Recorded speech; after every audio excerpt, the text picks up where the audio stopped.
বারবার ছ্যাঁকা খাওয়ার পরও যখন আমার বেস্টি তার বিএফ কে সুযোগ দেয়। তুই কি করস বান্ধবী?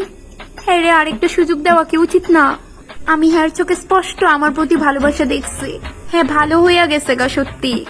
হ্যাঁ রে, আরেকটা সুযোগ দেওয়া কি উচিত নাকি উচিত না? বান্ধবী, এটা বোধহয় আমার তে বালা তুই বুঝবি, কারণ ছ্যাঁকা তুই খাইছস, আমি না, বুঝছস? আর এতবার ছ্যাঁকা খাওয়ার পরও যদি তোর মনে হয় তুই এর সুযোগ দিবি, তাহলে এটা সম্পূর্ণ তোর ব্যাপার, বুঝছস? আমি আমার মূল্যবান শব্দগুলারে আর ওয়েস্ট করতে চাই না, প্লিজ। আর বান্ধবী, প্রসঙ্গ যখন সুযোগ নিয়ে উঠছে, তো আরেকটা কথা তোর মনে করাই দিই, তাই বোধহয় তুই এই পর্যন্ত 219 বার সুযোগ দিয়ে আসছস। এতগুলো সুযোগ যখন দিয়েছে, লাস্ট আর একটা সুযোগ দিয়ে ওই দেখি না। 220টা মিল করবি। তোর ওই ক্যারেক্টারলেস বয়ফ্রেন্ডের প্রত্যেকবার কোনো না কোনো মেয়ের লগে লেক্সপেস থাকে।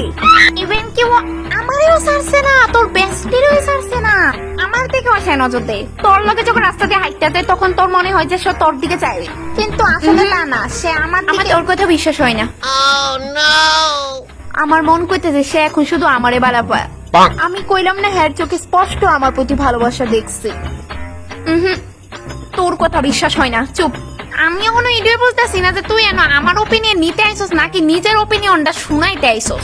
এটাই বুঝতেছি না আমি। তুই প্রত্যেকবার আমার কথার বিপরীত করস, তারপর হেড থেকে বাস খাস, তারপর চোখের মধ্যে 2টা ডার্ক সার্কেল নিয়ে আমার কাছে বাইক গায়স। মানে কি বান্ধবী, তুই যা খুশি তা কর, I don't have any problem in that. তোর ওই ক্যারেক্টারলেস বয়ফ্রেন্ডের শুধু থাক, আমি ডিসিশন নিয়ে নিছি, আর আমার ডিসিশনটা হইলো আমি ওরে আরেকটা সুযোগ দিব। সরি বান্ধবী, এই ক্ষেত্রে আমি তোর সাথে সহমত হইতে পারতেছি না। সরি। বাই, কালকে দেখা হইব। আরে ডিসিশন জন তোরই নেওয়া না ছিল, তো আমার সময় নষ্ট করছিস কেন? আমি কিছু বুঝতেছি না। 2 দিন পরে। বান্ধবী, হ্যাঁ আমারে। কিতা বান্ধবী, কিছু কইতে আইছস? না মানে, আচ্ছা যাইতেছি গা। আমার সান্ত্বনা দেওয়ার মতো কেউ নাই।